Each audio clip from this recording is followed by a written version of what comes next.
So let us move to the last one in this session, and that is we are welcoming back Dr. Michel Nguessan, and Cari Didion is the co-author, but she's not here today, so he is going to be doing the presentation. And the name of this paper is Names and Brand Identity of Ethnic Businesses in Greater Chicago. I'm pleased to be back again. So my co-presenter, Cari Didion, is not available, so I'm doing the job again.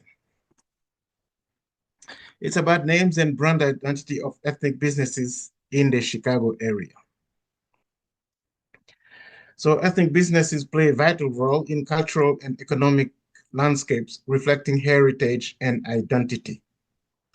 Business names serve as powerful indicators of cultural identity and branding. The paper investigates the significance of business names in shaping brand identity among ethnic businesses, particularly in restaurant and grocery sectors. We focus on these sectors because this is the sectors in which you can easily recognize ethnic names. And also because it's a very tasty topic. As we do the research, we go on the field, sometimes we test some restaurants, we see different things, and we see how culturally diverse the Chicago area is.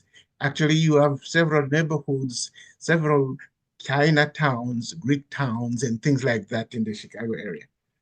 Polish towns. Chicago is very diverse, and it's a pleasure for us to demonstrate how cosmopolitan our city is.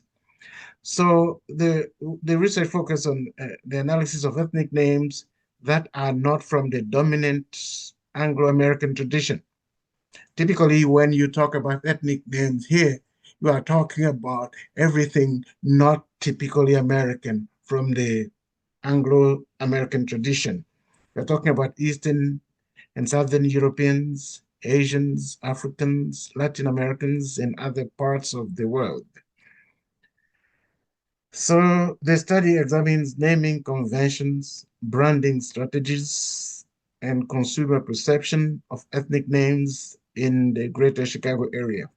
As I said, you have places where you have Greek restaurants or Greek neighborhoods, Polish neighborhoods, other Eastern European places, and the names reflect the diversity of this different background culture that we find here in the area. So defining ethnic businesses, as I said, typically businesses that are with the name that is not typically an Anglo-American name. And they are typically owned and operated by immigrants or second generation, third generation immigrant. And they offer goods and services that reflect the cultural heritage of these different groups. And these businesses contribute to cultural preservation, cultural diversity, economic participation of immigrants in of immigrant communities in the Chicago area. And typically, these businesses initially intend to serve a niche market that is the market of people coming from that culture. And then at some point, they want to go beyond that and serve the broader market. Other people not from that culture, but who would be interested in seeing and experiencing something different. So the Greater Chicago area is home to a vast array of ethnic businesses with neighborhoods known for their cultural enclaves such as Chinatown, Greektown, and Devon Avenue is a place where you find all kind of international stores and grocery stores, particularly Asian, Middle Eastern, and others. This business is not only serve specific ethnic groups, the ethnic groups they come from, but they attract wider demographics, providing access to unique culinary and cultural experiences. The names reflect the desire to serve these two markets, the original cultural market and the broader market. It's like at some point, I sometimes I was driving in the neighborhood and I saw a Peruvian restaurant. I've never imagined that. So out of curiosity, I decided to go there and taste what and experience the Peruvian taste. And the importance of names, naming conventions and linguistic choices. Linguistics and cultural considerations are very important. So the use of native language elements, historical reference, and religious symbolism to identify authenticity and cultural identity are typical of these names that we are talking about. Sometimes in the name of such places, grocery stores, restaurants, you have words from their language. It's like a Mexican restaurant may have a name that is in Spanish, or a Greek restaurant may have a name that is in Greek. And you have references to historical event, geographic event, other cultural event that brings to mind the original country. There are a lot of Chinese restaurants that carry the name of major Chinese towns, like Shanghai or any other important cultural element of that culture. And we have a lot of that in for the Mexican community. A lot of Mexican grocery stores here in this area have Spanish name or native Mexican names that refer to different cultural element. And a Chinese restaurant may feature calligraphic branding evoking traditional cultural symbols. We have all of that here. And the names incorporate linguistic heritage, cultural symbols, and authenticity markers. A restaurant named La Casa de Abuela may suggest homemade traditional Mexican cuisine, while an Indian grocery store named Bharat Bazaar signals authenticity and direct cultural connection.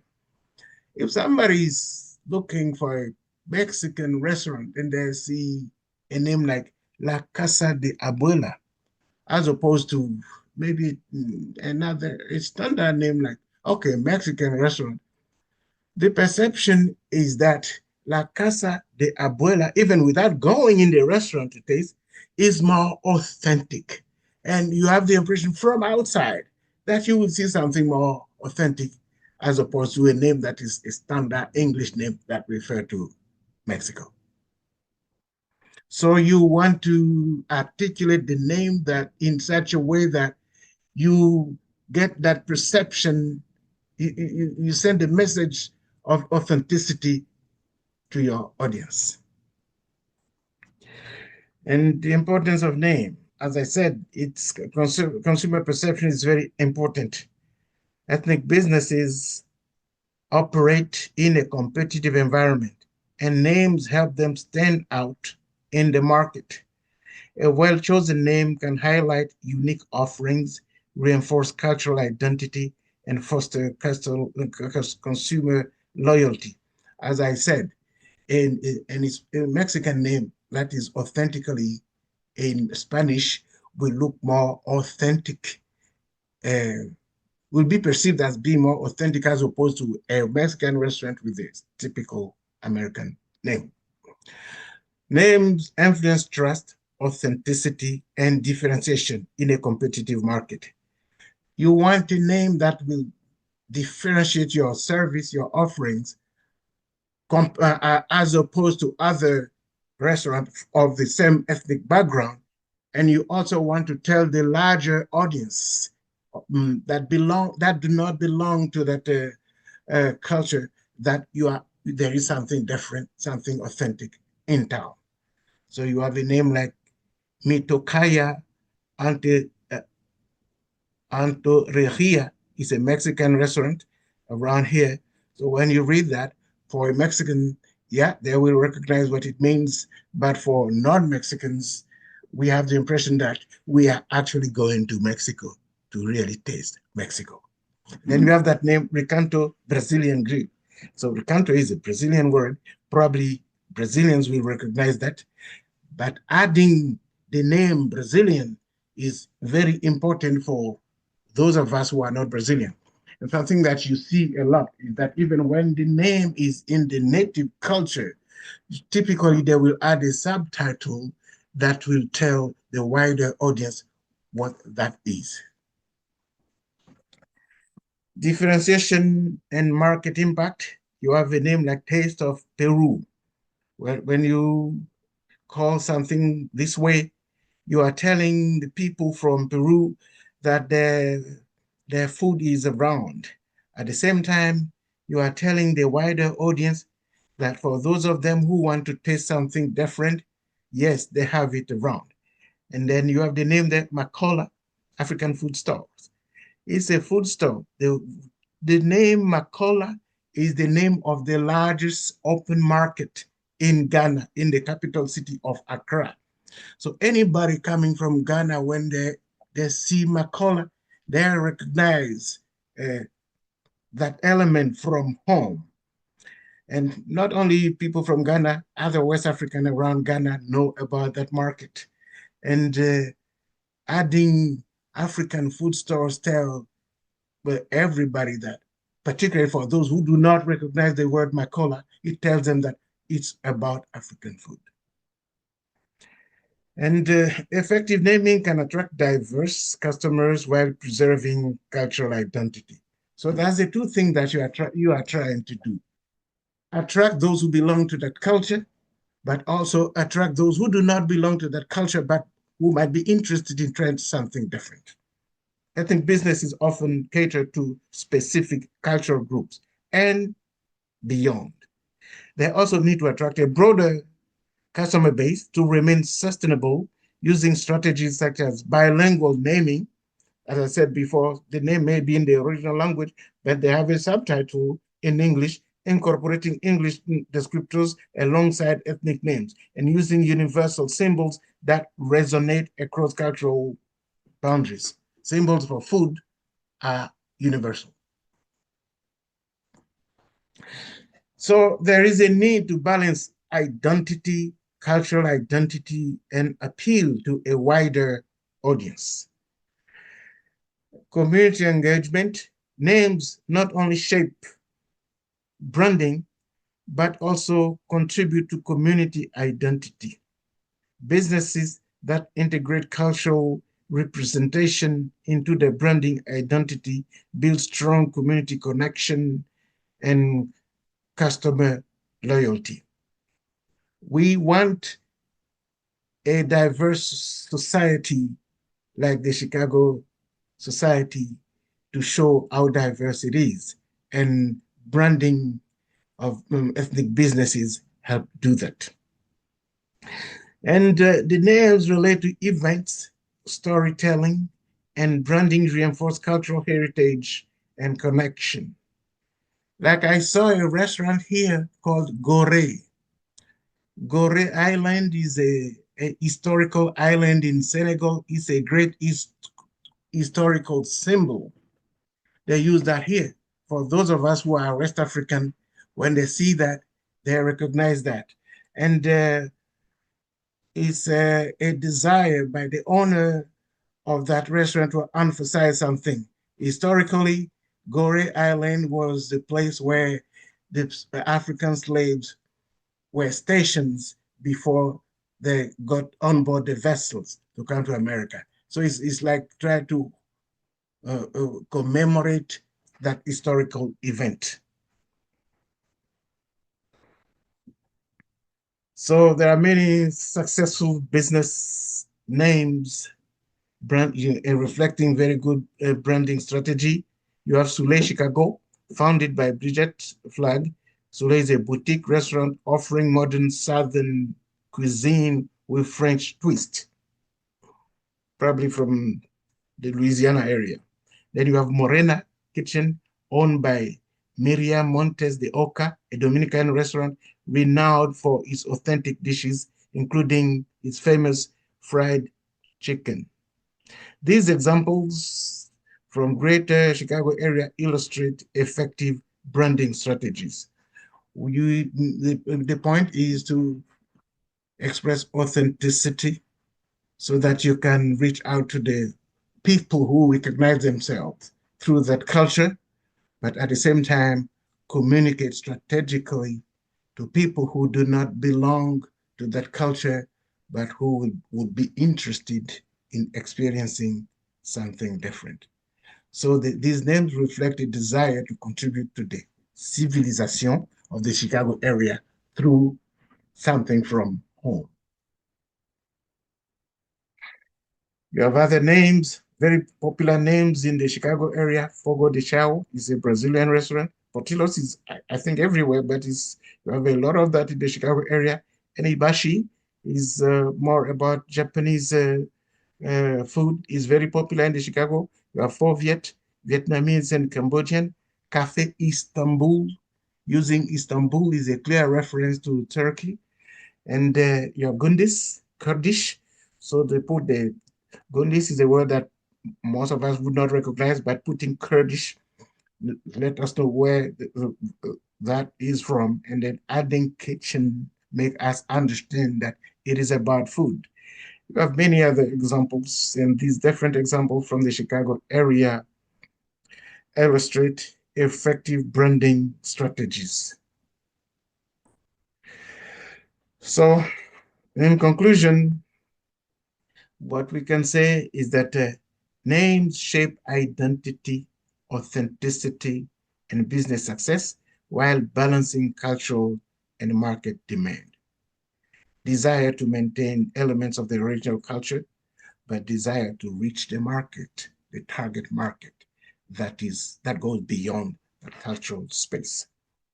The study underscores the importance of strategic naming and branding in fostering community connection and ensuring business sustainability. Future research could explore the impact of digital branding and globalization on ethnic business identity. Thank you very much. Thank you so much. That was very interesting. And what a great city to do a study like this. Chicago is amazing, so multicultural and a great food city, as you say, very, very tasty. We Um, are very proud of that. yes. So we'll see if we have some comments or questions. I have one to start with. While you were doing the research, um, Mhm. did you find any restaurant names that may have implied something a little different than what they actually served? Let me give you an example. So here Mhm. in California, there are Mhm. many restaurants that are called something Mediterranean. Right? They Yeah. use the word Mediterranean. What it really is Middle Eastern food, right? It's not Greek food or any other Yeah. country that's around the Mediterranean, but they don't want to say Middle Eastern food because there's still kind of a weird feeling around it. So they go with this big word, Mediterranean, but it's kebabs and hummus. Yeah. We have that here too. So we have probably you and them have different definition of the concept Mediterranean. Yes, So, exactly. like a restaurant from Jordan or Egypt, they call themselves Mediterranean, and geographically they are right. But you are Yes, thinking that Mediterranean should refer to Turkey, you know? yes. Yeah. So go and check your geography. You will see that they are right. Yeah, this is true. It would be very interesting to look So at it's that about one the word. definition of the concept Mediterranean. But a Yes. lot of them try to say Middle Eastern. Hmm. But whenever I hear Mediterranean, I expect both Turkish and Middle East, if we Yeah. want to narrowly define Middle East. Yes, I agree. Interesting. Okay. There's a comment from Star. She says, did you notice any differences between independent restaurants and chain restaurants? It seems that balancing identity and appeal, for example, would involve different considerations for a singular restaurant in Chicago than a national chain that presumably would need to have more widespread appeal. I think they more or less use the same strategy because when you consider a name like Portillo's, it's a Spanish word. It's a Hmm. national chain, kind of, but they use a Spanish word. And you find single restaurant with also authentic Spanish word. So Yeah.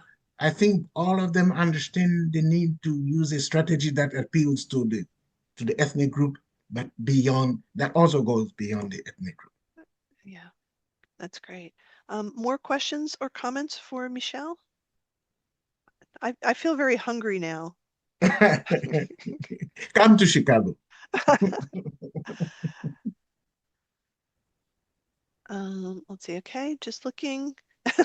Alexa says this was uplifting, and I agree. Yeah, I wanted to offer something a little tasty for a long day like today.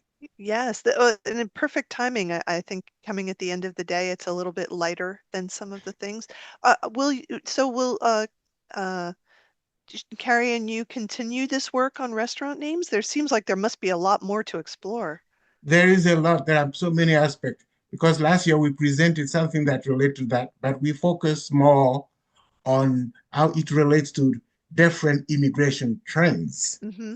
And this time we focus uh, more on the branding aspect of it. We have Yeah. collected a lot of information and we can keep presenting papers on different aspects of this topic. Mm, that's wonderful. Maybe at some point we'll go beyond Chicago and come to California too. Mm-hmm. Mhm. Yeah. Star also asks, are there any references to Chicago itself in any of the names that are ethnic names, or is it solely based on the food and the culture?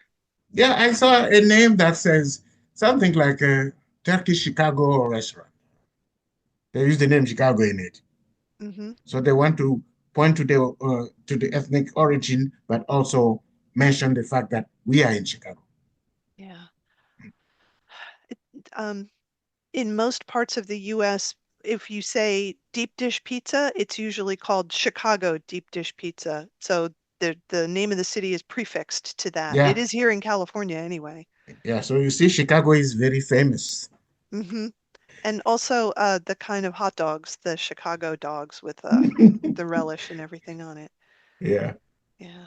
Yeah, it would be very interesting to compare Chicago to another city that maybe has similar immigration patterns, yeah. if We there are are looking at any. New York City, Hmm. and also Detroit, Hmm. because these are two places that we can reach easily. Detroit is 4 hours away, and New York City is a big city. We all go there all the time. Hmm. So we want to, Yeah. but at some point, looking at a place like California that will present a different ethnic pattern Hmm. will be very interesting. On the West Coast, with a large population from Asia and Hmm. Southern California with large population from Latin America, I think we can see different patterns. Yeah, These are things that absolutely. we will consider. Hmm. Yeah. Definitely. Yeah, that. Okay. Well, maybe we can wrap up and take a 3-minute break before we start our final session. That was really interesting and as you say, very tasty. So thank you so much, Michelle. Thank you.